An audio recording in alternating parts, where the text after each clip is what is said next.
and things were going good.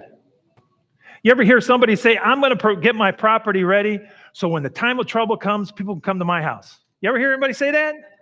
Oh, yeah, you all nodded, yeah. And I know some of you have already thought of it, right? But, I just wonder if that's what God wants us to do, you know? Well, anyways, my nieces came to me, and they asked me, they wanted to climb this little mountain called South Sisters. It's in Bend, Oregon. And I said, well, yeah, absolutely. They were going to bring their boyfriends. I'm like, I'm going to witness to these boys, because we're going to rent a cabin and, that kind of thing. And so we go on this hike. And as we're climbing this mountain, I lost my truck keys. And that was a panic. We're out in the middle of nowhere kind of thing. And I climb up the mountain. I come down. My son, he's riding me because I was calling him like, how am I going to fix this thing? But anyways. I climbed the mountain. I got halfway up, came back down, went back up, came back down, and I was done. I was done, right? So I get home. We go home. I found my keys because one of the boyfriends picked up my jacket and stuffed it in their backpack because they were feeling sorry for me because I was carrying it. No, I didn't yell at them. So anyways, so we get home, and the wind was coming out of the east. And I've been there for almost 25 years, and I could tell that was something different because it never came out of the east the way our house was. We were in kind of a canyon kind of thing. And I had known there was a fire burning up in the mountains about 50 miles away. And not only was it windy, it was smoky. And so my wife, she wasn't around, so she was visiting her sister in Wisconsin. And that night, I had been talking to my wife about it, and I had left the windows open in my bedroom, and so it was all smoky in there, so I was going to go to sleep in the living room, and about 10 o'clock at night, I received a text from the authorities. Don't call 911, we know it's smoky. I'm like, okay, no problem. They got this thing under control. And I sent it to my wife, and I told her all about it, and we were fine. So I went to bed that night. And as I went to bed, I'm sleeping. You ever sleep? You ever be sleeping and kind of not be sleeping? I can remember coughing kind of thing. And then about 1 o'clock in the morning, there was somebody pounding on my front door. And so I get up and I go to the front door and I open the front door and it's my neighbor and he's got this look. Can't explain the look.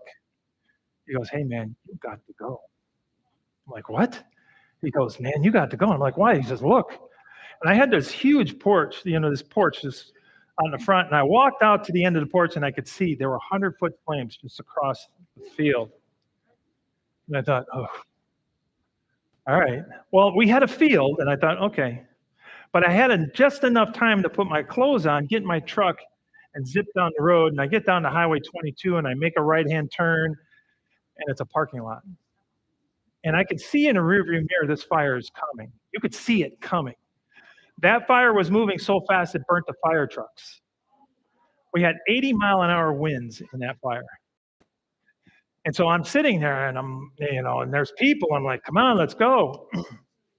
And what happened was, they finally let us go, and there's Circle K's here on the left, and we're going around this corner on Highway 22, and that whole part of that city was completely gone. The fire had went around, and it looked like somebody went through with a dozer and a flamethrower. And I thought, I might lose my house. I drove down to my sister's. She's about 45 minutes away. I drove down to my sister's house, got in there, kind of sat around a little bit, and then my phone dinged. And I had security cameras on my house. That night, I watched everything I owned burn that night. I could see the flames hitting the side of the house, and then that camera goes off. Then the camera inside the house, I could hear the glass breaking, and then the cloud of smoke just roll up into the house. And I thought, I just lost everything. I didn't know what to do. I didn't know what to say. I prayed about it a little bit, went back up there the next morning, and it looked like a war zone. There was nothing left, nothing left. The water was squirting out of the ground, and I seen there were other places that had gas, and the gas lines were shooting flames, that kind of stuff. And I thought, "Okay, Lord, now what? Now what, God?" Well, I'm a builder, right? So I decide, well, my wife and I, we're gonna get a trailer, and we're gonna park in that trailer, and I'm gonna build us a brand new house. We had the finances, we had the ability, I had a good job, she had a good job, everything was going good. But there was this thorn in the back of my mind. Things aren't that good, Scott. You always think, well, why does God let things happen to us, right? Why did it, and to some people, really bad things, right? And here I am sitting there thinking, okay, God, what do you want us to do? So my wife and I, we get in the truck, we're going to go look at this trailer that we're going to purchase. And my wife is sitting there, and we're driving, and she goes, you'll notice that my wife is the smart one of the bunch. But my wife, she goes, we don't own anything. I went, yeah, yeah, ashes. We own ashes. She goes, we don't owe anybody any money. I'm like, yeah. And then she goes, we got money in the bank and we can do whatever we want. Bing. I was like, what? That is a revelation. That's like a teenager with money in the bank and nothing to do. So we prayed, and it was Costco parking lot. We prayed. No less than a half hour after we prayed, I got a phone call from a gentleman that I used to do mission work with down in Bolivia and Belize. And he said to me, "Hey, Scott, what are you doing?" Nothing. He goes, "Hey, I got this project in Georgia. Would you come down and finish this project for me?" Now, did God send that phone call? And I thank the Lord I was smart enough to figure that one out, because a lot of times I don't. It's a little rocky up here. But that time I figured it out. My wife and I, we prayed about it, and we decided, okay, we're going to quit these beautiful jobs. I thought I was going to retire. No, I thought they were going to kick me out of that job. They gave me everything I wanted. They gave me good pay, worked with youth. I could witness to them. It was a great program. And I said, okay, Lord, I'll do it. You guys ever been to Georgia? Oh, we are in Georgia. How you liking that weather, man? I asked Tammy, I said, what's the humidity? She goes, 83. What's the temperature? 81. How is that possible? Right? And then the bugs, they eat everything, right? And you can't even walk next to somebody and talk to them in the middle of the night because you can't talk over all the critters that are nothing like Oregon. Nice, cool nights, warm during the day. You can grow anything. The only thing we had to worry about is slugs. And that's another thing, You know how you get rid of slugs, don't you? Huh? Well, not like Oregon. Beer, that's right. Seventh-day Adventists walking into a grocery store, grabbing a 12-pack of beer. First elder. Those were my biggest worries. But I came into Georgia, and I started working in Georgia, and I started working with Rich Sutton, and now I'm helping him run Mexico missions and beyond. And what we do is we change lives through short-term missions, and right now we're doing work in Cuba. I know, amazing in Cuba. We do Mexico also. I've done some things in Nicaragua, Colombia, Philippines, but Cuba right now is our focus.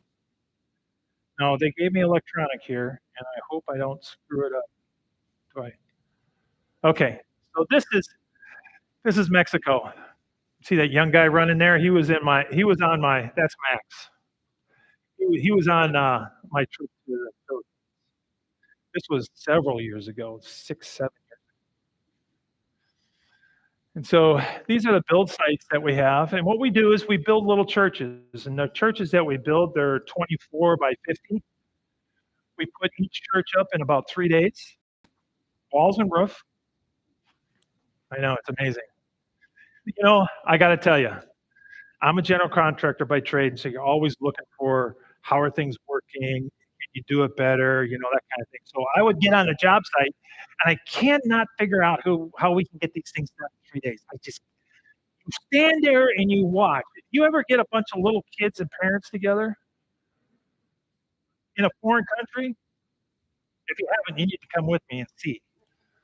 There's nothing going on. There's no work going on. They're not laying block, but yet we still get it all done in 3 days, 4 days. So you see this? This is what I have. The Mexico missions that we do and beyond, we use a lot of the youth. You see that? These young guys, young kids here. So this is Mexico, and you see those 2 wires hanging out of that box right there? You notice there's not a meter on that box. So I walk up, there's 5 or 6 Mexican guys standing there, and they're talking in Spanish. I don't know Spanish. And I'm looking at that post, and I know exactly what the conversation is. Who's gonna take the 2 wires and stick it in there? And so I walked up, and I got to kinda joking with him a little bit, right? And I said, "You gotta lick your fingers." And we laugh and everything like that. And then finally, one of them just kinda, the grumpy one, sticks it in there, and boom, we got power. Now you see that? We have such great accommodations through Mexico missions. This is our shower. And if you look very closely, yes, that is a permanent marker holding the water back so that we have buckets. You have to pull the marker out, and you gotta fill your buckets because we have buck showers. Well, that particular day that I took that picture, it was windy. And so I'm in one we have a tent, right? It's next to, like, a swimming pool, and where we were at was a school, and it's like a 3-story school, and they kinda looking down on our showers kinda thing. So of course, anybody here take a shower with their clothes on? Nope.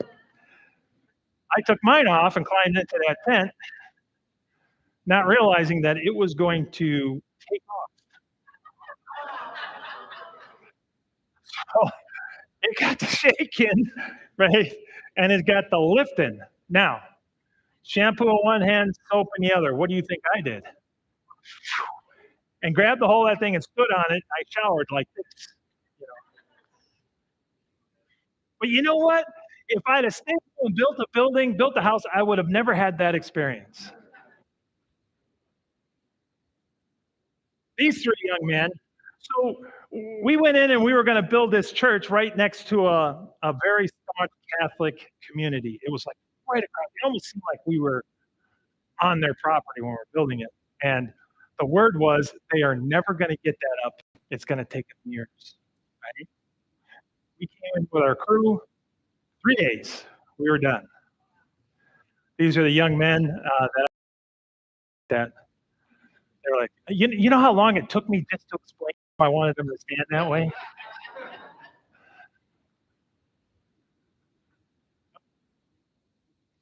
What'd I do?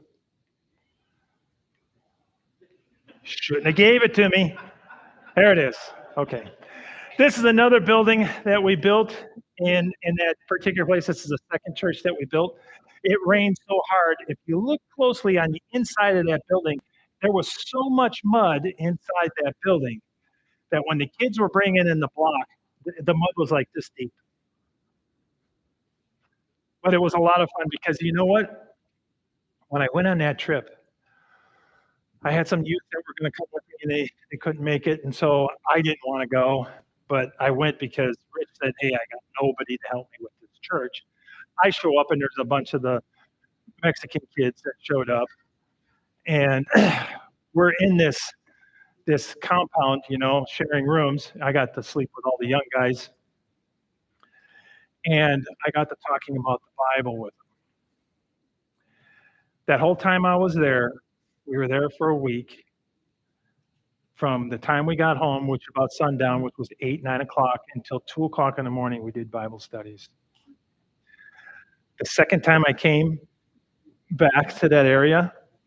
One of the boys decided to become a pastor, and he was finishing school when I went there.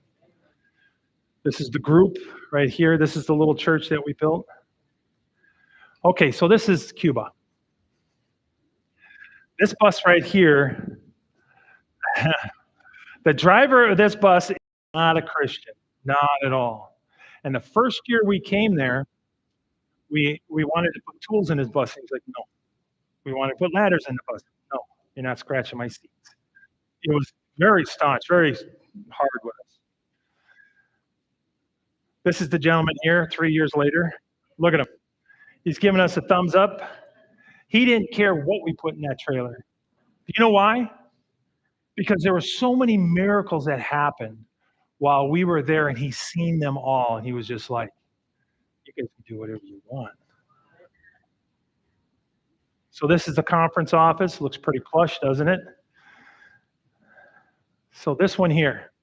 So we took a group here from, this is Sagua, Cuba, from Holguin.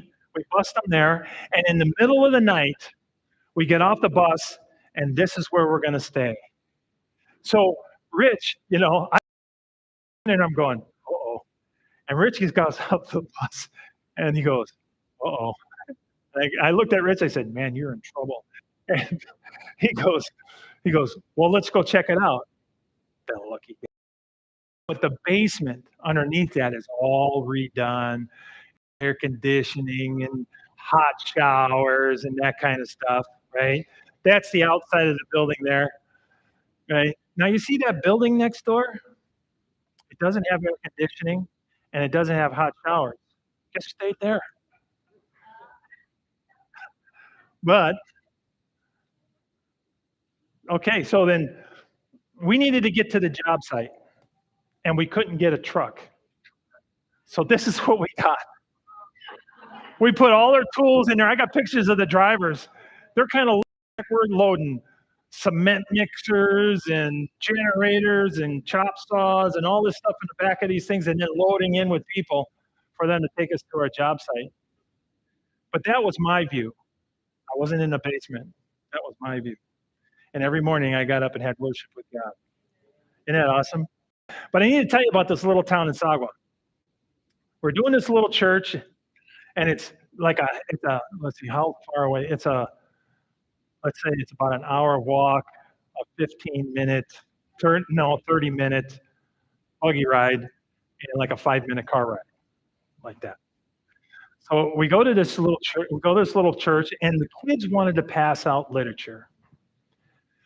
And I'm all for that, right? Kids want to do it. They want to go into the town. They want to pass out this literature. And the Cubans are like, no, you can't. You can't. You got to stay right here. You can't go into this town and pass out that literature. And so we prayed. And as I'm walking by, Rich and Fred were working on rebar. And as I'm walking by, they're bending rebar. And so they got the rebar bender. One guy's bending it. The other guy's walking it up. And it's a 20-foot stick. And it's sticking up in the air about 15 feet. And he's walking up. And I'm walking by, and I hear this. Some of you guys know what that is, right? That's a power line. They grabbed that power line. None of them got hurt. Sparks were flying, right? But guess what went out? All the power in the little town, right? Guess what those people did, because they didn't have nothing to do? They came and encircled the church. Guess what my kids did? Passed out literature. Right? That's how the Lord works, right? You know when you say God has 1,000 ways? Believe me, he's got 1,000 ways. So here they are piled into the back of those little buggies. This is the bus.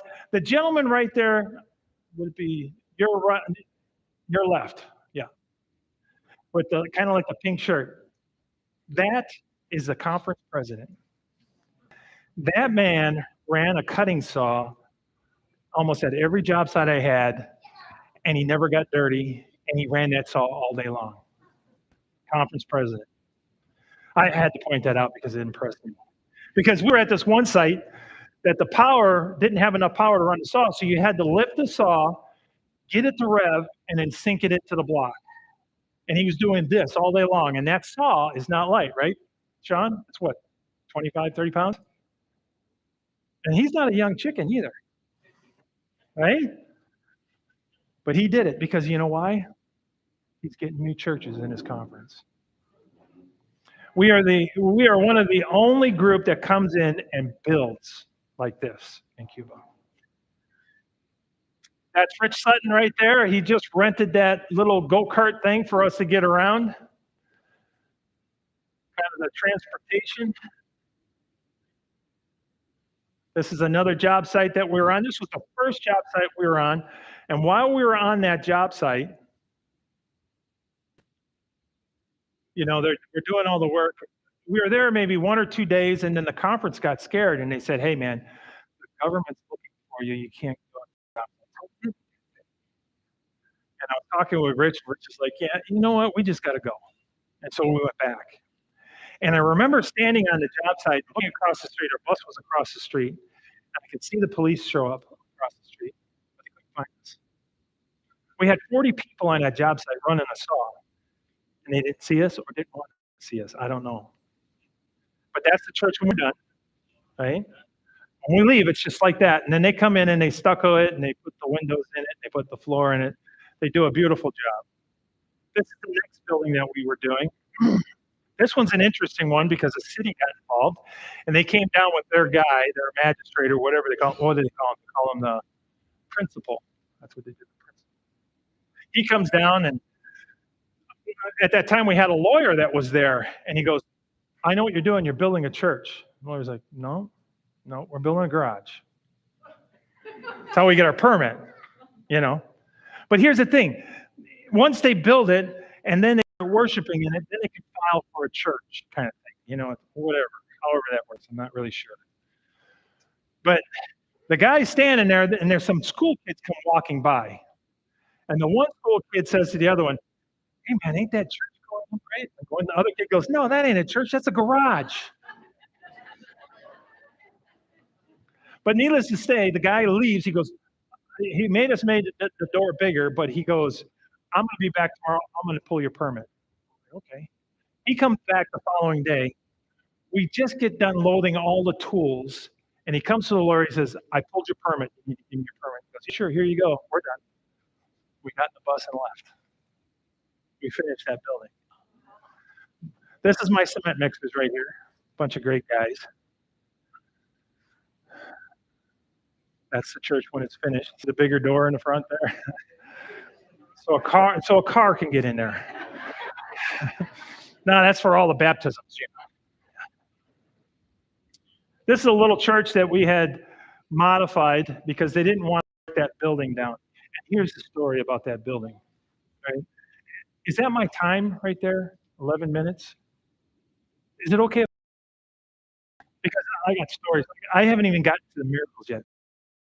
But anyways, so we're building this little church. I had to figure out how the roof line was going to work into this building. They wanted that piece of building to stay. We did, that's the building right there. This last year we were there. And when we went there, there was a young couple that just started going there, and they were from Guantanamo. And they realized that this little church needed help, and so they started doing Bible studies in the area on their own, not making any money, right? And the day we showed up, they were getting ready to leave because they couldn't stay any longer. They didn't have any money.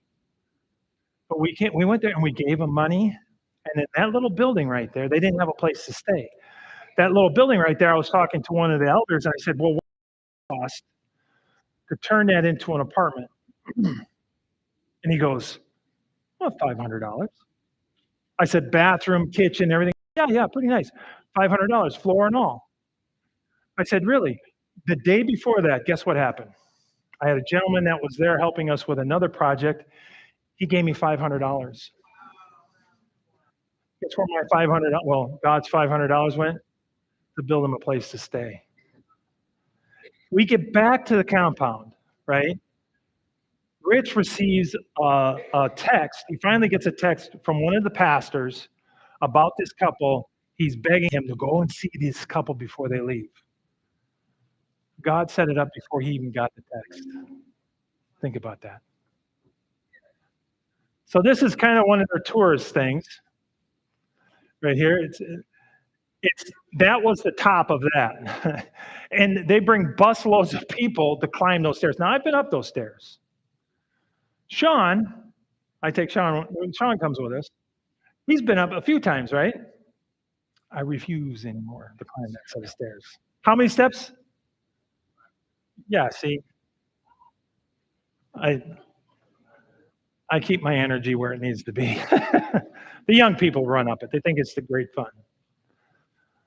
But this couple right here, we built them a church, and this last 2 trips ago, I had I had I had bought some concrete block, and I had no place to put it, so I put it in the front. You see that pile of sand behind the motorcycle? That was gone, and so there was a place there for me to put block for our next buildings, because that trip was we had no block, no concrete, no diesel. My bus driver waited 3 days in line just to get diesel to haul us around. It was a nightmare, but God created so many miracles. But I'm trying to be in control. You ever have that problem? I'm in control, and God's like, "No, you're not in control," and then miracles happen. Yeah. So that's the church we built. That's my block on the side there. You see that little building kinda add on to that blue building there? Well, when I went to deliver the block, the little couple, right? This little couple right here with the white shirt, they come to me and go, "Come here, I wanna show you something, I wanna show you something." I'm like, "I can't speak Spanish." They bring me behind the building, and what I found out was they have 35 kids and no Sabbath school classroom. They go, "Will you build us a Sabbath school class?" Maybe the next time I come, because I didn't have resources. But because I was delayed in everything else, I sent a crew there, and we put that building up for them, the Sabbath school class. If I had been working the way I wanted to, I'd have never put that building in. That couple right there, he makes $17 a month. We would bring him food, right? And the next day we'd come and he won't have food. We're like, "What are you doing with the food?" And he's like, "Well, our people are starving. I have to give them food. I can't eat it." And so the next time we bring him food, he does the very same thing. That's the mindset, right? My wife, when she was there, we were supposed to have dinner with him, and she pulled out a pepper, right? Crying, and said she was gonna cook that for us for Sabbath dinner. A green pepper. It was like a big deal to them. I know, it's heartbreaking. This is our health expos, right? Kids, we do things in the community. We're always passing out books. This is another project. These are the trusses. The building that we materials there for us to build these trusses, buy it in country, so I ship containers down. This is an interesting one. That building right there was 100 members meeting in that building. Prior to that, it was some kind of voodoo doctor building, right? Then the Adventists got a hold of it. And I went there, and there was some block there. It looked pretty nice, as long as you don't touch it. The minute you touch it, it fall apart. And I was like, "Can't build with that." Well, we had to build that particular church, which was the bigger church, with 3-hole block instead of 2-hole block, and there's a whole story behind that. But you had to cut the webbing out of it. So every block had to get the webbing out, or every other block. It's another little church here. That's what it looks like on the now this we're gonna get down to the nitty-gritty here. This little church right here that we built, you see that gentleman there that's kinda walking towards us? Not the yellow shirt one, the one with the blue there, he's kinda grabbing his hat. He has no legs. He has no legs, so prosthetic legs.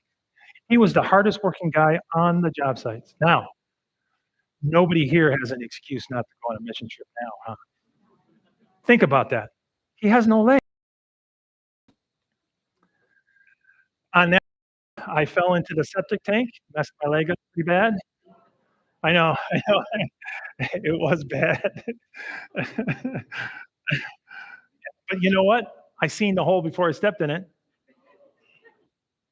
Yeah, I looked right down at it and went, "Don't step in that hole." And no sooner did I get the truss up and turned around, stepped right in the hole. Yeah, I know. Rocks. I know. So this little church here, we built in the backyard of this lady who was a Bible worker in the area. Built it before we got the roof on it. This little church right here, we just put windows in it. Why? And ask me, why you put windows in? Well, because we didn't realize that if we wanted them to put some money into it, some skin or whatever, you know, and let them do it. Well, come to find out they have the money to do it. So if the windows are out and the doors aren't in, somebody can move in and you can't kick them out. And so the pastor comes to me and says, "Hey, can you buy the windows for this church? Because we're having a problem with somebody that won't leave." And I'm thinking, well, how much? 350 bucks. Oh, okay. All right. So now we're going to put windows and doors in all the little churches now. It costs us $5,000 to do one of those buildings. Pretty amazing, isn't it? Here's the thing. The block isn't good block. So we bought a block machine and it's in Cuba right now. And that block machine that's in Cuba is waiting to be shipped, or in China, is waiting to be shipped to Cuba. And while it's sitting there, this last camp meeting I was at, I would be asked to speak at a lot of these little churches, and I noticed that maybe one or two people had Bibles. And I asked the brothers, I said, "Do you guys have Bibles?" They're like, "Oh, no, not really. We don't." Number one, people can't afford them. Number two, we have to buy them from other denominations. And I'm like, I ain't good, right? And so I'm sitting across from Oklahoma Academy, um, and they have a publishing house. And I'm talking to the gentleman. I'm telling him, what's going on. And I said, "How much can you get me Bibles for?" And we talked about a price. And I asked him, I said, "Where are they coming from, your Bibles?" He says, "China." I said, "Where in China?" He tells me, "My container's half full." You're catching what I'm thinking, right? I don't have to pay shipping. 13,000 Bibles fit in that container, $4 a piece. Now, I want you to think about this. They gave me a bill for $50,000. How much money do you think I got in the bank? Zero. Zero. I'm like, "Lord, I know what you will." I was asked to have an interview on Stone Tower Radio, did a Stone Tower Radio. We almost have half of that. And I thought, think about that. You could buy 10 Bibles for 40 bucks. You can't afford that. And I told Rich, I said, we need to start advertising it that way. Come up with that money and ship those Bibles to Cuba. And the minute I start talking about that, my son and his daughter, or my daughter-in-law, started talking to people in some of these places that they've been at. There are other places that are just now shipping Bibles, 30,000 Bibles into Cuba. God's doing something, isn't he? This is worship. You go on one of our trips, I'll work you to the bone. And when I say I work you to the bone, I'll work you to the bone, right? Nobody talks about that when you talk to them when they go on that trip. They talk about the worships, the time we spend together, you know, as a group, worshiping and fellowshipping. This is another miracle. I've got 46 seconds. I am not going to make that time. But anyways, the guy in the middle there with the blue shirt, you see him there? His name is Manny. That's his family. They live in that house. All of them live in that little house. That's their living room. 3 years ago, he started working with us with Mexico Missions. He was so impressed by it, he decided to start a house church. He started a house church. By the time we came back, he had 50 members and 34 kids or something like that in that house worshiping. And he comes to us one day and he gives his testimony. And he goes, "Can you guys build me a church?" Now, mind you, this is Christmas, the day before Christmas. He wants this church. Rich's granddaughter was there, and she did the little, "We can build him a church, right, Grandpa?" Guess what we did?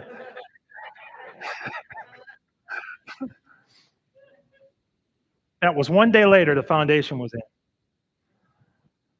We had no block for that building. We had no concrete. We didn't even have water for that building. We had to get a permit. We're talking to the lawyer. Rich is talking to the lawyer and says to the lawyer, "It's the day before Christmas. No, I can't get you the permit." And Rich goes, "Well, maybe we ought to look at another lawyer." Wait a minute, right? That church right there had 3 representatives of the city come out wanting to know who we were building that for because nothing like this happens. What government official are you working for? That's what they would say. And what happened was we didn't have the block. The neighbors were bringing the block for that church, the concrete in wheelbarrows. It takes 1,500 block to do one building. We had just enough to do that building, and we put the roof on it. That's a miracle in itself. That's what happens to you after you work for me. See that there? He was lucky he got a wheelchair. The Cubans aren't exempt from it either. Look at, I wore the Cuban. This building right here is 100 by 50. We just finished that building. I just received information. They had 2,000 Pathfinders worshiping in that building just a few days ago. That building right there, we built that in a communist country to spread the gospel. Now, mind you, I'm shipping Bibles. Get this, it'll melt your brain a little bit. I'm shipping Bibles from a communist country to a communist country. Only God can do that, right? You know, I've had several people come to me, "How do you do this, God? How do you have the finances and the funding for this sort of thing?" You know, I don't work for anybody. I work for God, right? But He always provides. Now I'm going to show you something here. You want to read that? Go ahead and somebody read that real quick. Just give me a.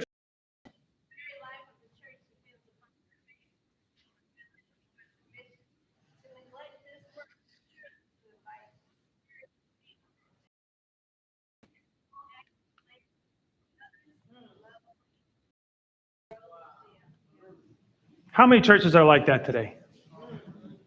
Why do you think that is? I just had a meeting not too long ago. I have a solution for that. Pray tell, Scott, right? This is a little church in Mesik. So several years ago, Rich and I, we went up to Sault Ste. Marie and we remodeled a church up there. It was a small company. The church was kind of dying. They had like $40,000 to do this remodel on it. We brought a bunch of contractors in, volunteers, and we basically rebuilt that building. By the time we were done after 3 months, we had spent $375,000, and it all came in as donations, and we don't know where. This one was kind of the same way. We went there. It was in pretty bad shape. This is after we fixed up the front. That was the windows. Changed the windows out. That's what we left, right? This is the inside. How many members do you think are in that church at that time? 4. 4 members. They've been praying for 3 years for something to happen. They had $25,000 to renovate this church. Now, we know how expensive things are, right? So take a look at this thing. Now, that is a freezer, and it's in the foyer. How many people know what little churches are like, right? That's the sanctuary. That's in the sanctuary there. Very dated. See the windows, that kind of stuff. And so we needed to fix that up and revive the church. So we came in. These are the bathrooms. Sean and I and Rich and Pam and a few other the members. And we got to renovate in this place. We turned the bathrooms around. The bathrooms were set up to where when you flush the toilet, the speaker had to speak. So we fixed that mess. But these are the bathrooms. We reframed everything. We drywalled everything. Started putting in new trim and paint outside. This is the inside of the foyer, right? 3 weeks. See that? New bathrooms, ADA compliant,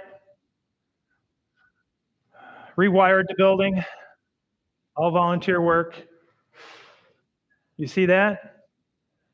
Isn't that amazing? Now I would set my saws and stuff outside, and neighbors and stuff would come over and talk to me, and that kind of thing. It was a great experience. One came up to me, he got on me about Adventists. Adventists, they think they're the only ones that are going to go to heaven, that kind of thing. And I just kind of listened to him, right? But I could see his wife was irritated by what he said to me. The next day he comes back, right? I think she humbled him up a little bit. Women can do that. And they started sharing. They went down and did research about this building. This building here is where one of the conferences used to meet. Ellen White used to come there to preach. All the history. It was in 1890 that this building was put together by a gentleman named Misek. And he would not let any other church on the main street, only the Adventist church. I know that's political there. But anyways, this is that little building. I took the old windows and I rebuilt them, put them together, and put some backlighting in them, put them up front. Did the same thing with the foyer doors. I put side lights on it. What do you think our budget was? What's that? No, that's Michigan. We came in, they had $25,000, we spent $28,000. But here's the thing, when we left, you know how many members were there now?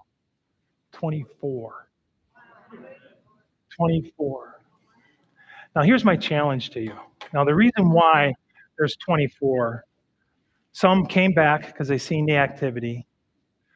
Other ones transferred their membership to bring life back to that little church. Now, I don't want you to raise your hand, but how many of us sit in a little church and do nothing? How many? Just think about that.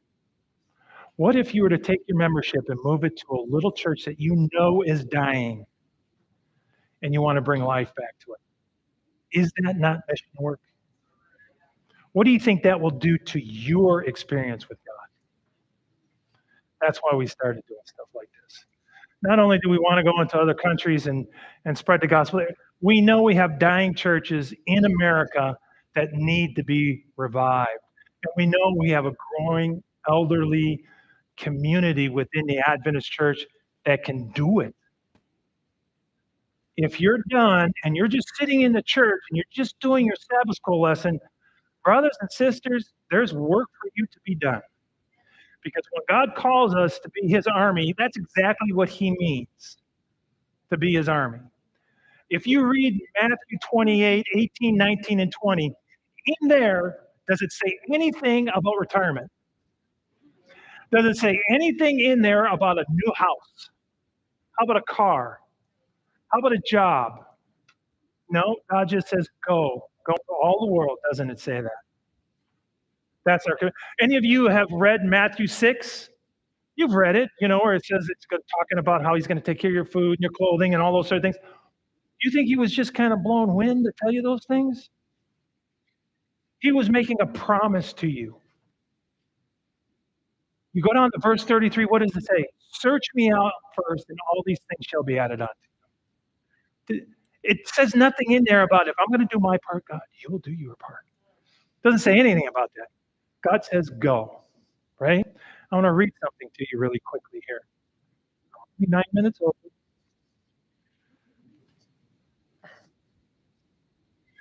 This is in Bible. It's Bible teaching school. Bible teaching school, right? The Lord Jesus is our leader. We must follow where he leads the way. We are not to commence to plan for the second step. Okay, all you guys that are out there that have your little calendars and stuff, shoots that one right out of the water, doesn't it?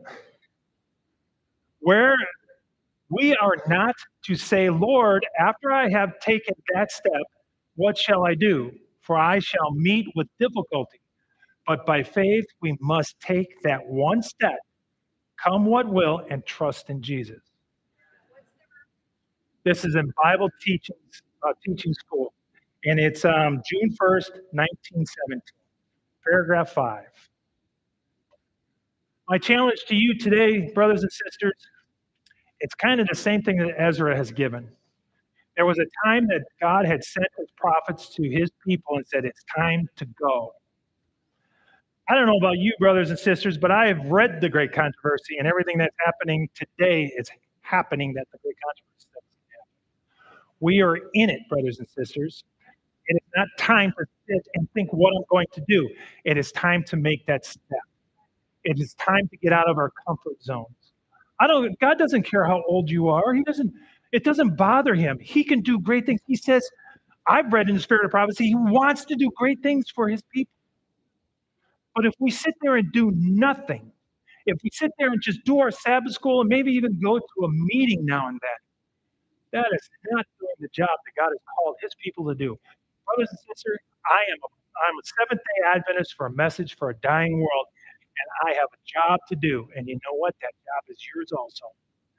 If you can't go to a foreign country, I just gave you a reason how you can stand up and start doing the very same things I do in Cuba here in America. All you got to do is get out of your comfort zone. It doesn't matter if the little church is 2 hours away. It really doesn't matter. If you save one soul, one, what do you think God would pay for one soul? Everything, right? Everything. We are on the edge of everything happening, brothers and sisters. Let God find us working for him in his vineyard. That is our job. That is our commission. Our job is not to be comfortable and to be happy in this world. Our job is to go forward. And with, I don't know about you guys, have you guys read Second Corinthians where it says that we will be not treated very nicely, but at the end it says there, we will have nothing but have everything. Think about that. Let's pray. Father, what a great blessing it is to be able to stand for you. Show us our direction, Father. Help us to make that first step. We are looking to you for strength, wisdom, but most of all, Father, for salvation. We want to glorify your name, not just in words, but also in deeds. We want to work for you, God. And even if we don't, please help us with our unbelief. Help us to make that step. I pray in Jesus' name. Amen. Thank you, everyone.